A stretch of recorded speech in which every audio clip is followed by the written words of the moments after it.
Okey, jom kita nak masuk kelas. Hari ni kita nak belajar apa? Hari ni kita nak belajar apa?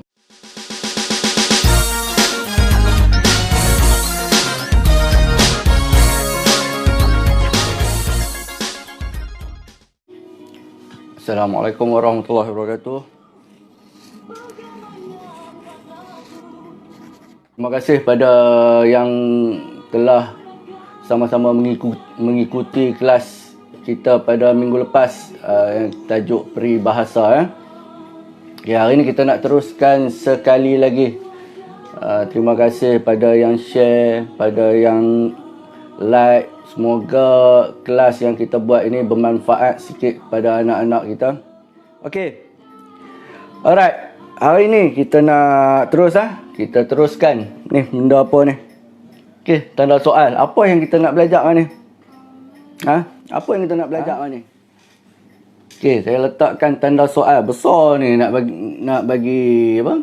Sama-sama kita fikir. So, hari ni tajuknya, bila ada tanda soal yes, tanda bacaan, betul. Memang dia tanda bacaan. Yang saya nak bawa kamu pada hari ini, tajuk pada hari ini.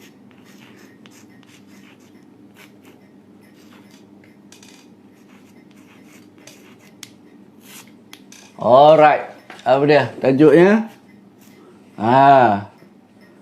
Inilah tajuk yang kita nak belajar pada hari ini. Kata tanya. Kata tanya. Ni tanda tanya, tanda soal. Dia bagi tanda tanya ni, tanda soal ni. Kita nak belajar kata tanya. Sebab apa? Sebab bila kita sebut kata tanya merupakan kata yang digunakan untuk bertanya. Sesuatu tentang soalan. Jom kita teruskan dengan kata tanya. Kata tanya, kata yang kita gunakan untuk hal-hal yang berkaitan dengan pertanyaan. Benda ni hari-hari kita gunakan dalam percakapan. Hari-hari kamu gunakan dalam pertuturan kamu. Tambah kalau kamu umur kamu memang suka bertanya, banyak bertanya. Sebab apa? Sebab perasaan ingin tahu. Kamu tanya mak ayah kamu macam-macam. Kamu lalu mana-mana, kamu nampak sesuatu benda, kamu tanya. Ya, betul, itu semua soalan dan itu adalah pertanyaan. Okey. Jadi hari ini kita nak belajar kata tanya. Sebab kata tanya ni dia ada beberapa. Okey, siapa yang tahu? Siapa yang pernah belajar dengan saya, pernah belajar dengan cikgu sebelum-sebelum ni. Tak kira lah kamu tahun 6 ke tahun 5 ke tahun 4. Dia sebenarnya daripada darjah 3, daripada darjah 2 ke tata bahasa ni, kamu belajar. Kamu naik tingkatan 1, kamu belajar. Masih lagi belajar tata bahasa. Yang sama, tetapi membezakan tahun 4, tahun 5, tahun 6. Yang membezakan aras kesukaran soalan. Aras bahasa dia tu berbeza. Kalau dulu masa tahap 1 kamu belajar ayat-ayat tunggal. Bila naik tahap 2 kamu dah mula nak belajar dengan ayat majmuk. Kata tanya digunakan untuk hal-hal yang berkaitan dengan pertanyaan. Okey. Yang saya buat besar ni, tanda soal ini, wajib atau tidak setiap soalan yang kita buat kena ada tanda soal. Ada kalau dalam peperiksaan yang kamu duduki sebelum-sebelum ni, tahun lepas, ada satu bahagian dia bagi jawapan kat bawah, dia bagi jawapan, kamu kena bina soalan. Okey, wajib tak kamu letakkan tanda soal? Wajib atau tidak?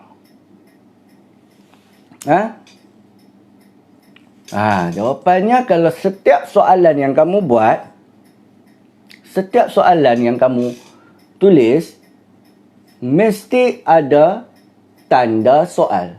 Ni tanda soal. Sebab tu besar. Besar saya buat ni. Nak bagi kamu nampak besar ni. Ni. Alright. Oh. Okey. Okey. Wajib ada, mesti ada. Mesti ada tanda soal. Kalau tak ada tanda soal, dia tak jadi ayat tanya yang lengkap. Hari ni saya nak cuba masukkan. Yang pertama kata tanya. Lepas tu kita akan buat ayat tanya. Dan cara membina jawapan nanti. Ada 3 benda yang kamu kena dengar dan kamu faham. Alright. Okey. Dan satu lagi, dalam kata tanya, dia ada kataan ini.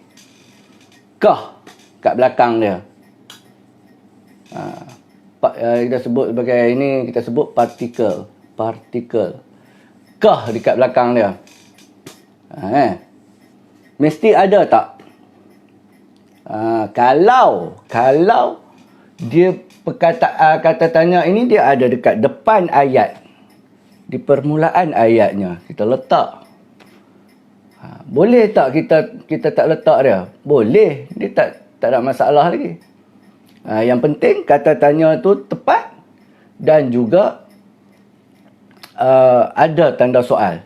Kalau tak letak tanda soal, sebab ayat, pecahan ayat ini dia ada berbeza tau.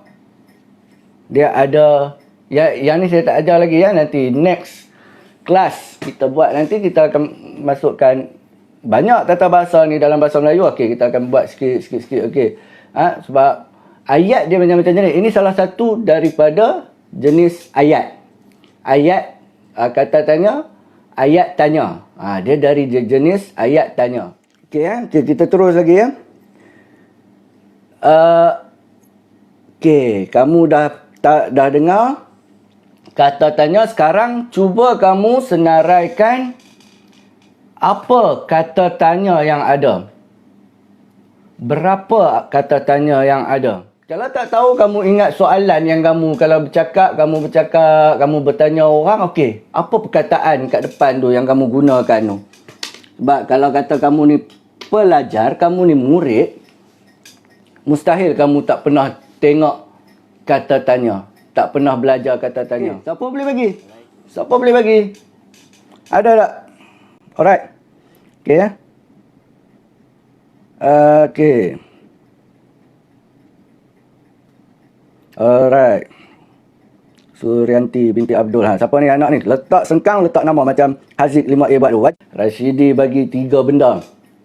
3. Okey, butang baju aku mana pah. Nampak tak? Dia bagi satu contoh ni. Butang baju aku mana pah dia. Pah tu nama orang. Butang baju aku mana? Mana? Tadi yang saya cakap ni, partikel kah ni. Partikel kah ni boleh dan tak boleh pakai. Kalau kamu letak di depan, okey, boleh letak kah. Kalau kamu guna dia dekat belakang pun boleh. Okey, dia bagi satu contoh. Sebabnya saya pun tak masuk lagi ni, sebab saya akan bagi tahu tak lagi. Okey, kata tanya ni boleh diguna di depan ataupun di belakang. Jadi dia bagi satu contoh. Boleh Jadi maknanya boleh lah kalau kita nak guna kat belakang kan. Okey. Kita dah nampak sikit, saya nak tarik. 1 2 3 4 5 7. Ada 7 kata tanya yang kita nak belajar hari ni. Yang kita nak belajar pada hari ini ada 7 kata tanya yang selalu digunakan, seringkali digunakan dalam pertanyaan, dalam soalan-soalan peperiksaan. Dia ada soalan menggunakan kata tanya, contohnya soalan-soalan pemahaman. Jadi kalau kamu nak dapatkan jawapan yang tepat, kamu kena faham soalan. Sebab tu kadang-kadang kita jawab soalan salah. Sebab apa? Kadang yang pertama baca soalan tak habis. Yang kedua tak faham soalan. Sebab apa jadi tak faham soalan? Sebab dia tak tahu menggunakan kata tanya ni. Dia tak tahu ayat tanya tu nak apa sebenarnya. Alright. Okay. Jadi kamu dah bagi tadi. Kamu dah bagi tadi, dia dah baca tadi, sebenarnya dah lengkap 7 kamu dah bagi. Cuma yang kamu bagi tu berbeza-beza. Ada yang bagi 5, ada yang bagi 3, ada yang bagi 1. Kan? Jadi bila kita tengok semuanya dah lengkap. Ada 7. 7 benda kata tanya ni. Okey. Yang pertama, saya tak masukkan kah. Saya tulis apa macam ni. Saya tak masukkan kah. Jadi kamu ingat sendiri. Kah tu mesti ada. Apakah? Apakah? Alright. Lagi. Siapa? Alright. Lagi. Apa tadi? Bila. Alright. Okay. Bagaimana? Lagi.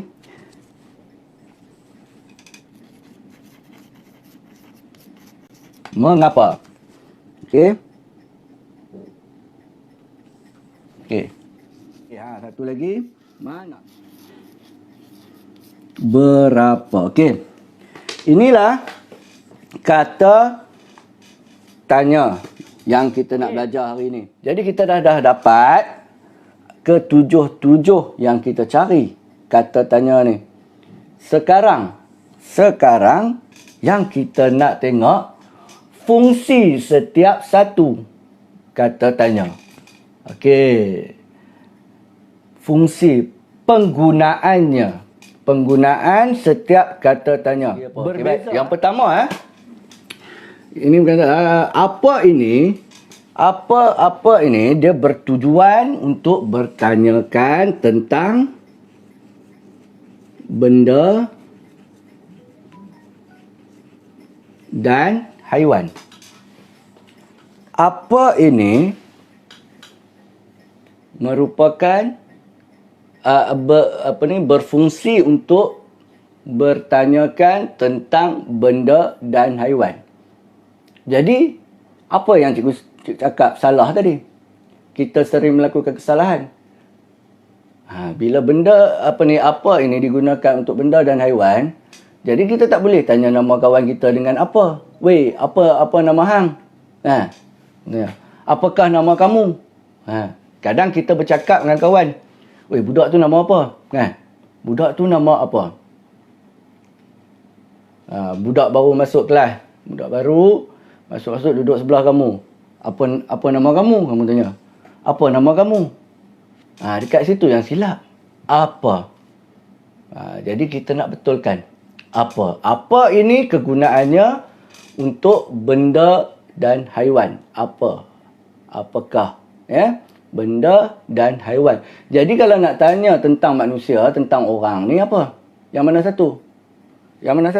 Okey. Jadi yang mana satu kita nak tanya manusia? Tentang manusia. Nak tanya nama. Yang mana satu? Bagaimana? Mengapa? Berapa? Mana? Bila? Siapa? Okey. Jadi siapa?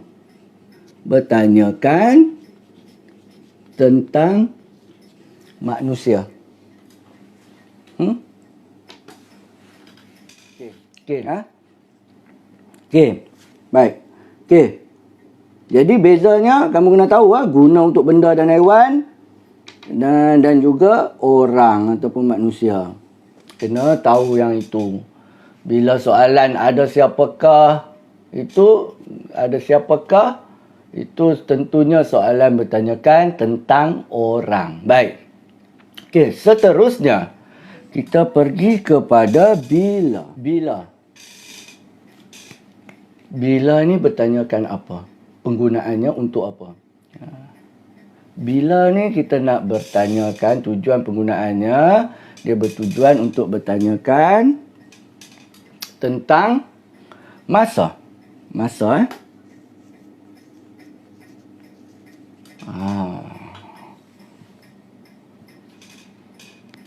masa atau waktu. Bila Kalau tanya masa, tentang masa ni tak ada nak guna yang lain dah, kita gunakan bila. Bila agaknya persekolahan akan bermula? Okey. Dia gunakan masa. Jadi jawapannya mestilah berkaitan dengan masa. Ataupun waktu. Bilakah? Bilakah Dia tanya masa. Kalau sebut je masa, okey, bilakah kelas online yang akan diadakan lagi? Bila lagi? Tak tahulah, tengoklah minggu depan ke. Bila ada masa, bila sebut masa, waktu. Waktu dia boleh macam ni. Contohnya kalau kata pada minggu lalu tu pada minggu hadapan, pada tahun lepas. Bila sebut masa, tak semestinya jam. Pada pukul berapa kan? Tak semestinya yang itu. Tak semestinya dia sebut pada pukul 5 pagi. Bila dia tak semestinya dengan jam. Bila masa, waktu. Pada zaman dahulu, kan macam cerita kartun tu, pada zaman dahulu, itu waktu boleh. Bilakah sang kancil cerita macam tu. Pada zaman dahulu kita akan gunakan bila. Pada minggu lepas, bilakah kita akan mula bersekolah? Pada minggu hadapan, insya-Allah. Semuanya bila kita ajukan soalan, kita gunakan bila. Tak semestinya bila saya sebut bila itu, bila saya sebut masa itu, dia hanya merujuk kepada jam, pukul berapa. Kena tahu yang di manakah terletaknya Teluk Intan Haziq 5A.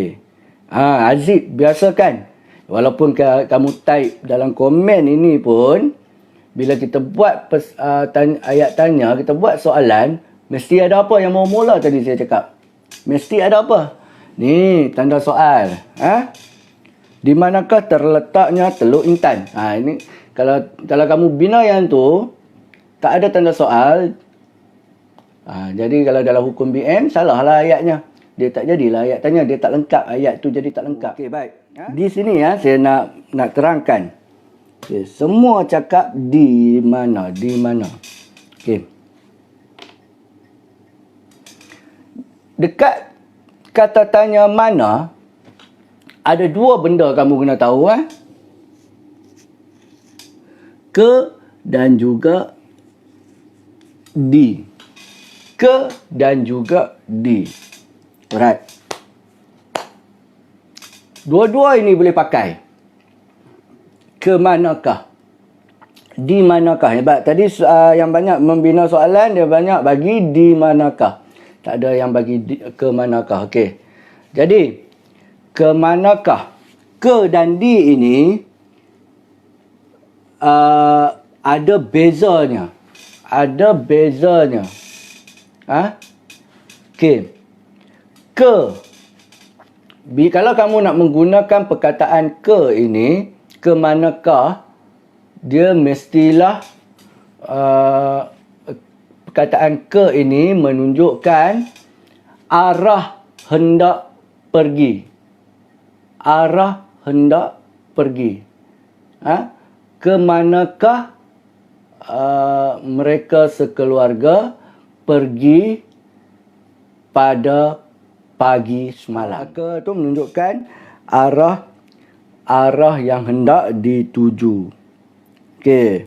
Dan satu lagi saya nak bagi tahu di manakah ayah kamu bekerja, di manakah kamu pergi melancong, ke manakah mereka pergi, di manakah rumah kamu. Okey. Yes. Betul dah kamu bina. Cumanya saya nak tarik di sini. Penggunaan ke dan di bersama dengan mana mesti dijarakkan.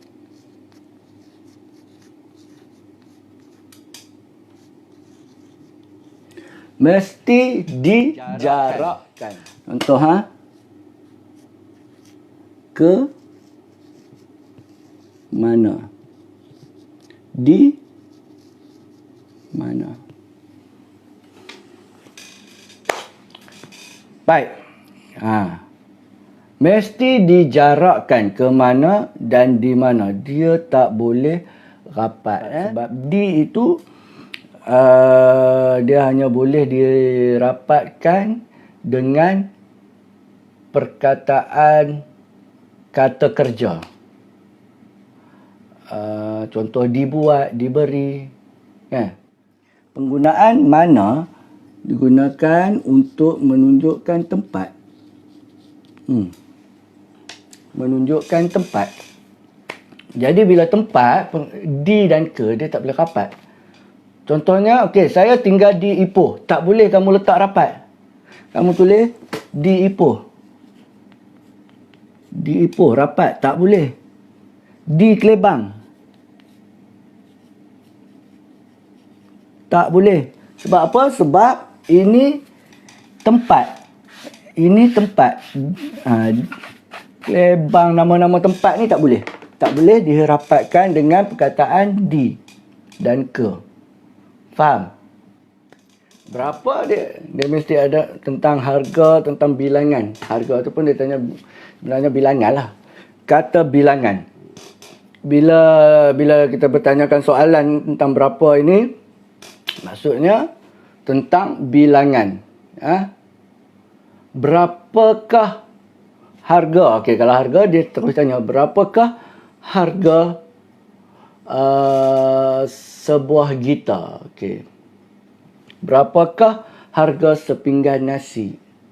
Berapakah harga telefon Samsung ini? Okey, itu harga. Jadi jawapannya kamu kena masukkan harga. Okey. Kalau bilangan, berapakah yang tadi macam contoh tadi yang diberi, berapakah bilangan duit belanja yang kamu bawa setiap hari? Okey, Syakira, betul. Apa lagi? Berapakah harga motosikal itu? Okey. Bilangan. Bila sebut bilangan, pernah belajar kata bilangan kan? Banyak. Berapakah bilangan penduduk Malaysia yang telah dijangkiti COVID-19? Berapakah bilangan? Jadi jawapannya mesti dalam nombor. Okey. Faham tak? Okay, kita teruskan dengan mengapa. Alright. Mengapa dia nak bertanyakan tentang mengapa dia nak bertanya tentang, saya terus bagi. Sebab.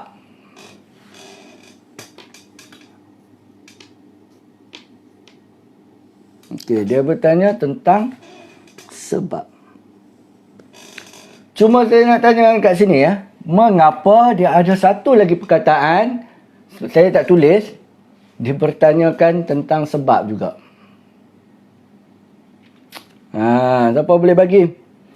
Siapa boleh bagi? Mengapa ada satu lagi perkataan, kata tanya tu. Yang saya tunggu jawapan, benarnya satu lagi tu, kenapa?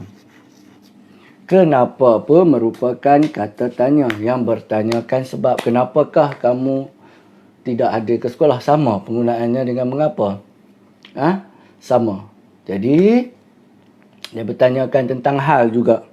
Dia bertanyakan tentang hal. Mengapa? Okey. Sebab. Bila dia sebut sebab, dalam jawapan kamu dia mesti ada perkataan kerana. Kata hubung kerana. Kerana, kalau dalam kata hubung, dia bermaksud memberikan sebab kan. Kerana. Selain daripada kerana, boleh juga digunakan supaya atau untuk. Okey, faham?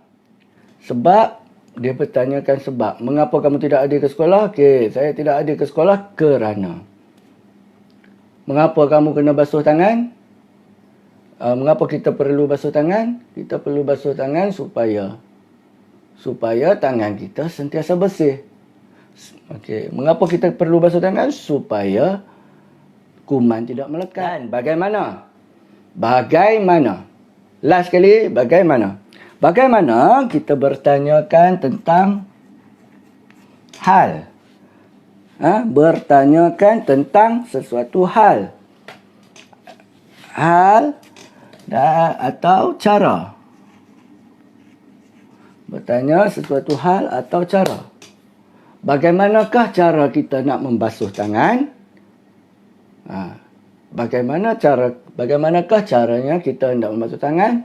Okey, cara untuk membasuh tangan ialah yang pertama, gosok. Buatlah macam mana kan? Ikut step dia. Bagaimanakah cara kita hendak menjerang air? Masuk air dalam ceret, letak atas dapur, buka api, siap. Bagaimanakah keadaan kamu hari ini? Okey, jadi jawapannya betul lah keadaan. Hal itu boleh juga keadaan sama keadaan. Kadang-kadang bila mengajar ni kadang-kadang kita pun terlupa, kadang-kadang murid dia ingatkan kita. Jadi terima kasih, bagus. Bagaimanakah keadaan kamu hari ini? Keadaan saya hari ini alhamdulillah sihat walafiat. Jadi kita dah habis yang ini.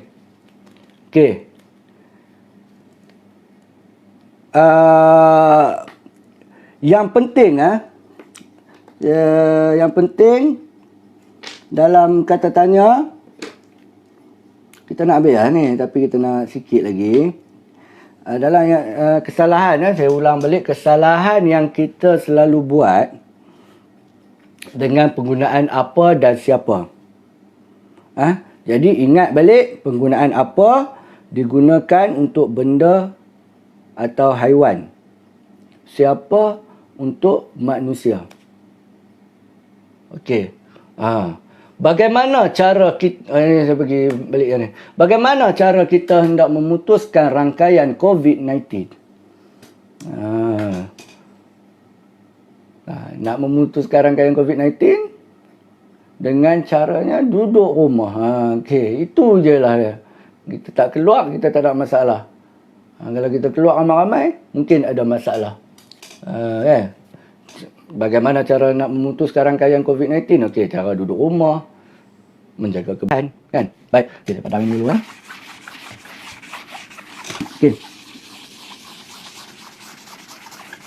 Ingatlah benda ni. Kalau tak ingat pun boleh tengok balik video ni. Jadi saya padam dulu. Dia nak habis dah sikit lagi ni.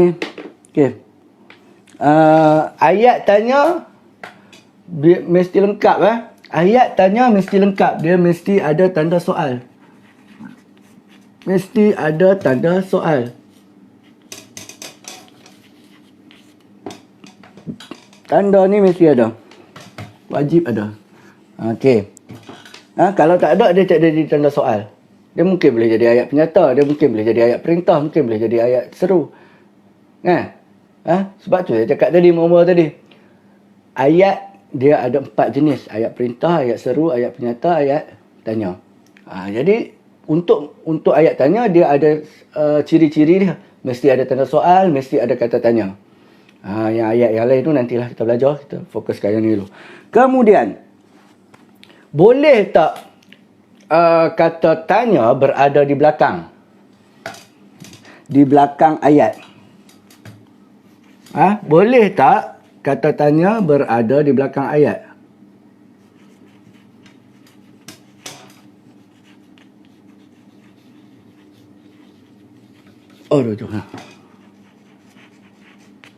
Boleh berada di belakang ayat. Contohnya, nama kamu siapa? Sebab tu kena letak tanda soal. Kalau kamu tulis je, bezanya ni.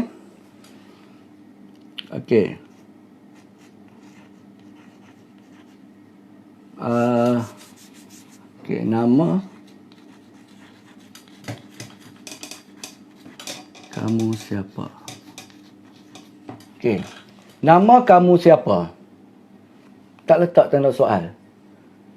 Jadi bila kita ini yang pertama kita nak tengok perkataan siapa ini berada di belakang ayat. Nama kamu siapa? Bila kamu tak letak tanda soal, orang tak tahu ini soalan ke apa. Jadi bila kita letak tanda soal, jadi lengkaplah soalannya. Nama kamu siapa? Dan dalam bacaan, bila ada tanda soal, dia mesti mempunyai lenggok bacaan dia. Dia mesti ada lenggok bacaan dia. Dia tak boleh, nama kamu siapa? Sebab apa? Sebab tak ada tanda soal. Bila ada tanda soal, kamu baca, nama kamu siapa? Kan? Bertanya. Nama kamu siapa? Itu buah apa? Kan? Okey. Kamu siapa? Itu. Dia mesti ada tanda soal. Bila ada tanda soal dalam bacaan pun, kamu tahu, dia kalau kamu nak lagi cepat tentang lenggok bacaan, tentang cara bacaan, kamu tengok pertandingan bercerita. Murid-murid yang masuk pertandingan bercerita, macam mana cara bacaan dia. Dia mempunyai lenggok. Bila ada soalan, dia akan bertanya. Bertanya itu dalam bentuk lenggok bahasa pertanyaan. Membina jawapan daripada ayat. Okey, kita nak membina jawapan. Kita nak membina jawapan daripada ayat, mestilah lengkap. Ayat mesti lengkap.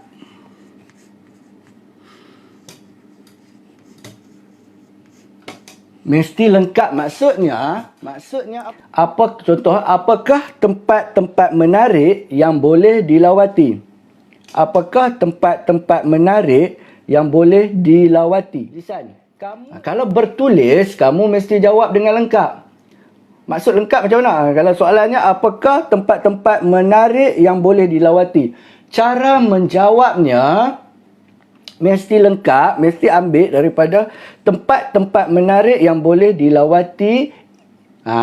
Bagi jawapan. Faham? Siapakah pemuda yang berbaju merah itu? Jadi pemuda yang berbaju merah itu, okey, bagi jawapan. Bagaimana cara untuk memutuskan rangkaian COVID-19? Cara untuk memutuskan rangkaian COVID-19, bagi jawapan. Faham? Faham tak? Dan satu lagi ialah dan adalah tu. Ialah digunakan untuk manusia. Adalah untuk selain daripada manusia. Bagaimanakah cara untuk memutuskan rangkaian COVID-19? Cara untuk memutuskan rangkaian COVID-19 adalah dengan mencuci tangan, menjaga kebersihan. Faham yang tu? Mesti jawapannya lengkap. Okey. Sama. Membina soalan pun, kalau soalan kamu tengok jawapan, kamu kena bina soalan. Okey. Kamu tengok jawapan itu macam mana. Lepas tu masukkan kata tanya yang betul. Contoh kalau dia kata, okey, cara memutuskan rangkaian COVID-19 adalah dengan sekian. Okey. Jadi, kamu nak ambil daripada mana? Kamu ambil kata tanya tu, kamu letak di depan. Okey. Bagaimanakah cara untuk... nampak tak? Okey. Itu. Kita nak habis dah. Kita nak habiskan dah. Sikit lagi. Lepas ini, saya akan bagi satu link dekat... Saya akan bagi link pada description. Saya akan attach dekat saya punya post sekejap lagi. Satu link Google Form berkaitan dengan kata tanya ini. Kata tanya tu saya pecahkan. Sekejap lagi kamu tengok arahan, baca arahan betul-betul. Baca arahan tu betul-betul. Sebab saya pecahkan soalan 1 sampai 5, soalan objektif. Soalan 6, ada 10 soalan ya. Soalan 6 sampai 10, soalan subjektif. Kamu kena jawab, bina ayat. Okey. Soalan 6 sampai 8, bina soalan kot. Bina soalan. Dan 9, 10, bina jawapan.